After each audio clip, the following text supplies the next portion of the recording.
नमस्कार मित्रांनो, मी महेश. आज मी तुम्हाला सावरकर, बॅरिस्टर सावरकर यांची आज जयंती, त्यानिमित्त त्यांना विनम्र अभिवादन. त्याच्यानंतर 14 एप्रिल 2020 ह्या दिवशी माननीय प्रधानमंत्री नरेंद्र मोदी यांनी ट्विटर अकाउंटवरून 14 एप्रिल 2020ला डॉक्टर बाबासाहेब आंबेडकर यांच्या जयंतीनिमित्त श्रद्धांजली वाहिली होती. त्यानंतर परशुराम जयंतीनिमित्त त्यांनी समस्त भारतीयांना हार्दिक शुभेच्छा दिल्या होत्या. आता आपण डॉक्टर बाबासाहेब आंबेडकरांचं कार्य ध्यानात घेऊया. डॉक्टर बाबासाहेब आंबेडकरांनी समस्त भारतीयांना भारतीय संविधान दिलं, व्यक्ती स्वातंत्र्य दिलं. तळागाळात जे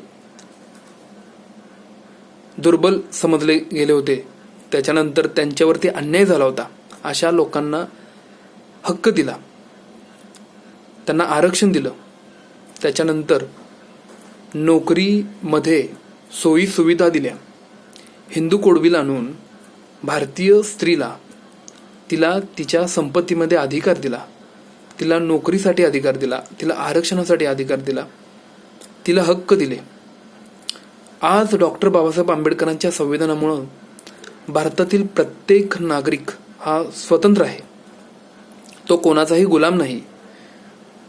तो आज IAS बनू शकतो, IPS बनू शकतो, अधिकारी बनू शकतो, तलाठी बनू शकतो, डॉक्टर बनू शकतो, इंजिनियर बनू शकतो, वकील बनू शकतो.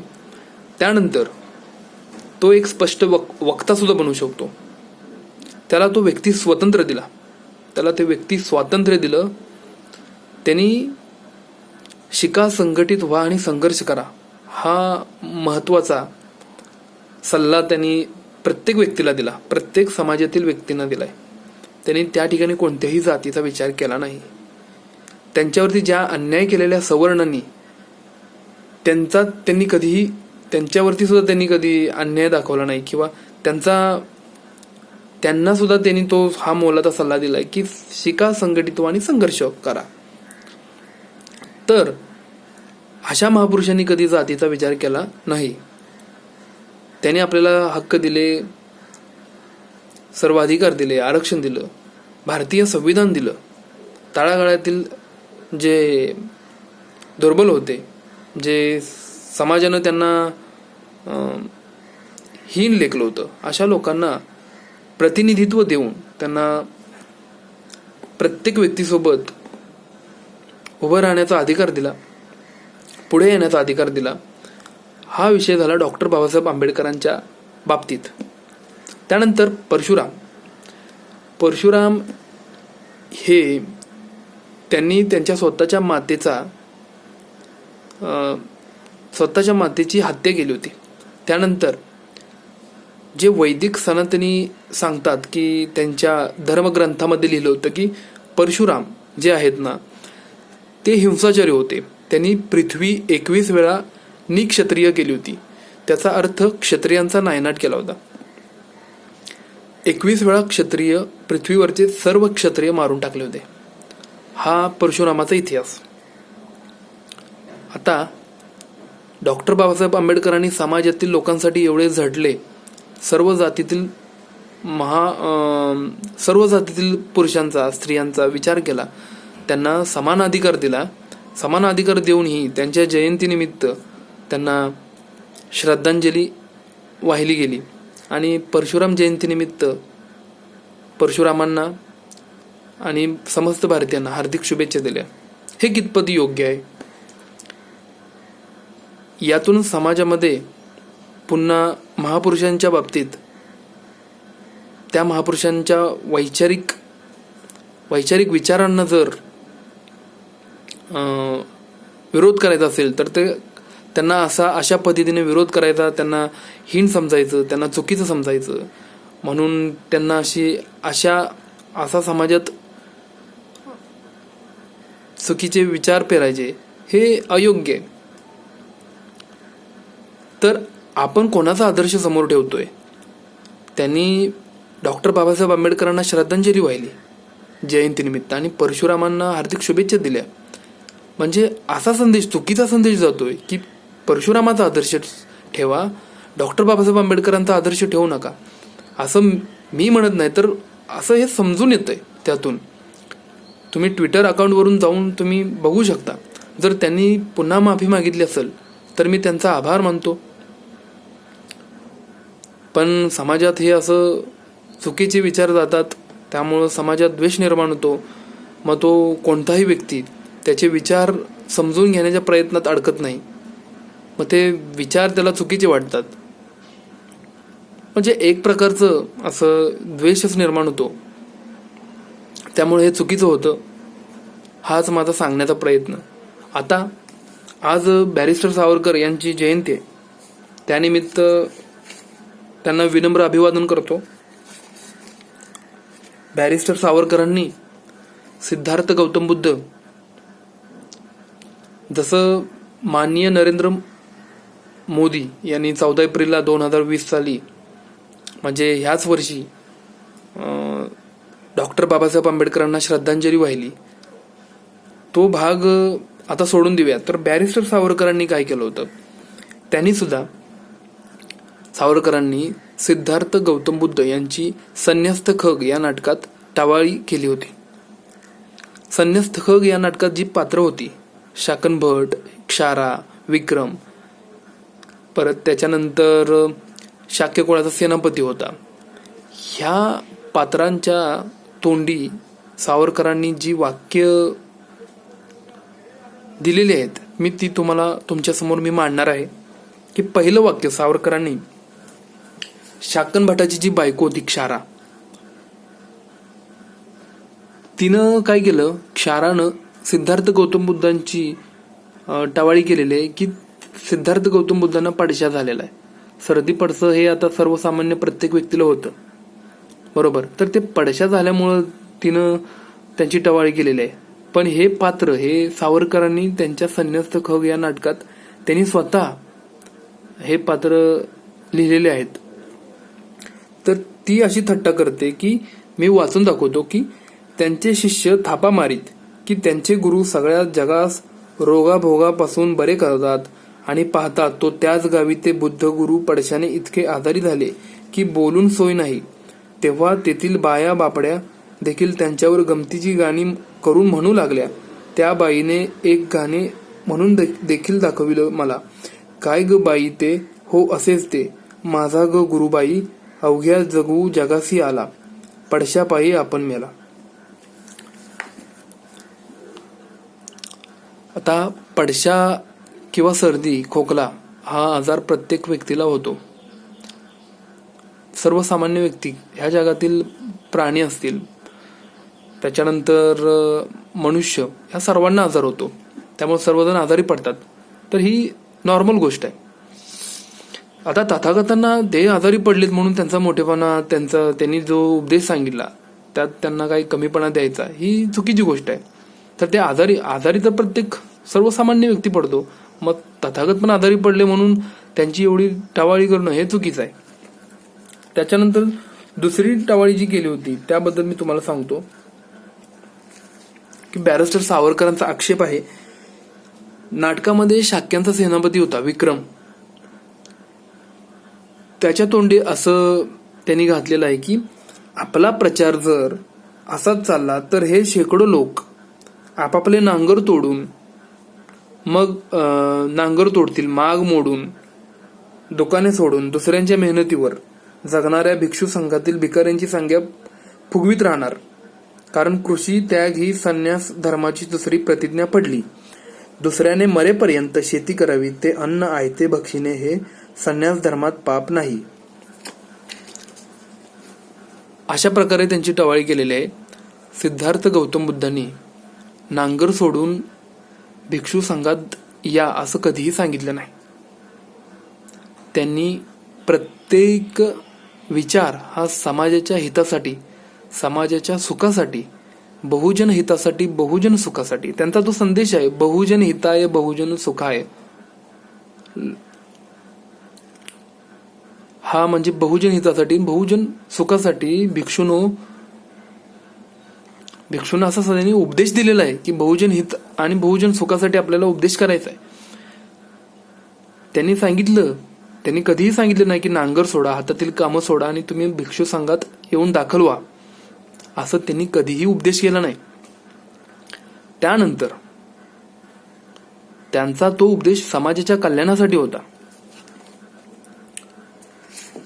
त्यांनी स्वतः सांगितले की चिकित्सा करून आणि जिज्ञासा जर तुमच्या मनात निर्माण झाली असेल, तर तसा विचार तुमच्या मनात आला असेल तर काय करा, तुम्ही स्वतः अनुभव घ्या. तुम्हाला विचार पटले तर स्वीकार करा, पटले नाही तर स्वीकारू नका. बरोबर. अशी गोष्ट असताना, असे जर तथागत विचार मांडत असताना हा आक्षेप घेणे हे चुकीचं आहे. त्याच्यानंतर बॅरिस्टर सावरकरांनी अजून काही आक्षेप घेतलेत, ते मी तुमच्यासमोर मांडणार आहे. सेनापती विक्रम यांच्या तोंडून सावरकर लिहितात, त्याहूनही भयंकर हानी या समाजाची, ह्या राष्ट्राची संन्यासाच्या त्या तिसऱ्या प्रतिज्ञेने, कृपाणाच्या त्यागाने, त्या आत्यंतिक अहिंसेच्या बुद्धिभ्रष्ट ब्रीदाने होणारी आहे. भगवन ही आत्यंतिक अहिंसा नसून हा आत्यंतिक आत्मनाश होय, आणि आत्म्याचा नाश ही पुन्हा हिंसाच होत असल्याने आत्यंतिक अहिंसा म्हणजे आत्यंतिक हिंसा. हे जे सावरकरांनी लिहिलंय ते विक्रम हे जे त्यांचं संन्यस्त खग या नाटकात पात्र होतं त्याच्या तोंडून तथागतांच्या बद्दल लिहिलंय सावरकरांनी, की ते म्हणतात की आत्यंतिक अहिंसा म्हणजे आत्यंतिक हिंसा आहे.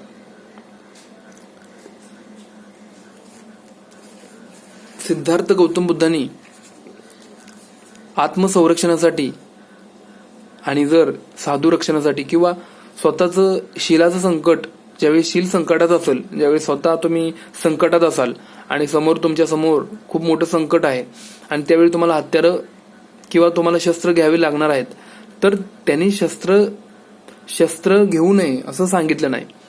ही जर स्वसंरक्षण असेल तर त्या ठिकाणी शस्त्राचा वापर करावा असं सिद्धार्थ गौतम बुद्धांनी सांगितलंय. तरीही त्यांच्यावरती असा आक्षेप घेतला गेला. बॅरिस्टर सावरकरांनी असा आक्षेप घेतला. त्याच्यानंतर बॅरिस्टर सावरकरांनी पुढं नेभळट बुद्ध धर्मीय शाक्य असे सुद्धा शब्द वापरलेले आहेत. त्यानंतर शाक्य जे त्यांचा पराभव झाला त्याचं कारण पण ते म्हणतात की बॅरिस्टर सावरकर म्हणतात की बुद्धांची अहिंसा हीच शाक्य जो कुळ त्याचा नाश झाला त्याचं कारण आहे. पण असं कारण नव्हतं. बुद्धांची अहिंसा ही शाक्य कुळाचा पराभव झाल्याचं कारण नाही आहे. बुद्धांनी शाक्यांना सुद्धा समाज कल्याणाचा उपदेश केला होता. त्यांना सांगितलं होतं की जात, वर्ण, रंग आणि वंश हा श्रेष्ठ नसून मानव श्रेष्ठ आहे. सर्व मानव समान आहेत. जर व्यक्तीच्या अंगी गुणवैशिष्ट्ये असतील, चांगले कर्म असतील, त्यानंतर तो चांगलं आचरण करत असेल तर तो व्यक्ती श्रेष्ठ ठरतो. असं सिद्धार्थांनी स्वतःच्या शाक्यांना सुद्धा हा उपदेश केला होता. पण शाक्याच्या वंश अभिमानामुळे शाक्य लोक वंशाचा अभिमान बाळगत होते. ते स्वतःला श्रेष्ठ समजत होते. त्या कारणामुळे शाक्यांचा पराभव झाला.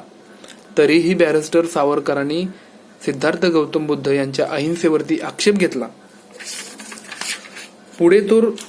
पुढे बॅरिस्टर सावरकरांनी तथागतांच्या शाक्यांना नेभळट बुद्ध धर्मीय शाक्य असे शब्द वापरले. पुढे एका सैनिकाच्या तोंडात आलेले हे पुढचे शब्द हे सर्वात खालच्या पातळीचे शब्द आहेत, की ते लिहितात की मी कोणी दुष्ट दयेचे आणि अनर्थक अहिंसेचे, ज्याला 2 लांब कान फुटले असा बुद्धू गाढव नाही समजलात. बुद्धू गाढव आणि लांब कानाचे ही अत्यंत खालच्या पातळीची टीका आहे.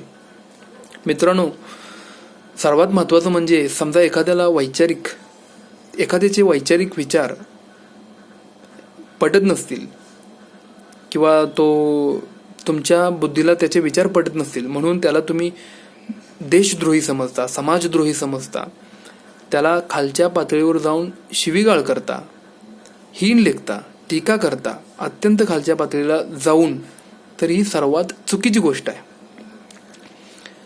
वैचारिक विचार जर खोडायचे असतील तर त्याला विचारांनीच उत्तर द्यायचं असतं. पण बॅरिस्टर सावरकरांनी हे अत्यंत खालच्या पातळीला जाऊन बुद्धू गाढव आणि लांब कानाचे हे असे 2 विशेषणे वापरले आहेत, ती सर्वात चुकीची आहेत. ह्यामुळं काय होतं, जे अनुकरण करतात, जे त्यांच्या विचारांचं अनुकरण करतात, सावरकरांच्या विचारांचं अनुकरण करणारे आहेत, त्यांच्यापर्यंत त्यांचा तो उपदेश, त्यांचे विचार जर गेले असतील, त्यांच्या त्या जे त्यांचे विचार मांडणारे लोक असतात ते सुद्धा तथागतांना त्याच भूमिकेनं पाहणार. मग अशामुळं समाजात तो जो उपदेश जातो तो चुकीचा जातो. अशी जी निंदा नालस्ता होते अशी महापुरुषांची, ही बंद झाली पाहिजे. टिंगलटवाळी करणे, महापुरुषांची बदनामी करणे हे सर्वात चुकीची गोष्ट आहे. प्रत्येक महापुरुष समाजासाठी झटलेले आहेत. समाजाच्या कल्याणासाठी त्यांनी स्वतःच्या सुखाची पर्वा केलेली नाही, कसलीही पर्वा केली नाही. त्यांनी सर्व त्याग करून, सगळ्या गोष्टींचा त्याग करून त्यांनी समाजासाठी ते झटलेले आहेत. मग ते छत्रपती शिवाजी महाराज असोत, छत्रपती संभाजी महाराज असोत, छत्रपती शाहू महाराज असोत, महात्मा ज्योतिराव फुले असोत, सावित्रीमाई फुले असोत, किंवा राष्ट्रमाता जिजामाता भोसले असोत आणि डॉक्टर बाबासाहेब आंबेडकर असोत, हे सर्व महापुरुष, तथागत सिद्धार्थ गौतम बुद्ध, हे सर्व महापुरुष स्वतःच्या सुखाची पर्वा न करता सगळ्या गोष्टींचा त्याग करून आपल्यासाठी, बहुजनासाठी, बहुजन हितासाठी, बहुजन सुखासाठी झटलेले आहेत. म्हणून महापुरुषांची टिंगलटवाळी करणे बंद करा. त्यांचे विचार काय आहेत ते समजून घ्या, वाचा, इतरांनाही सांगा आणि महापुरुषांची विटंबना करणं बंद करा. जय भीम, जय जिजाऊ, जय शिवराय.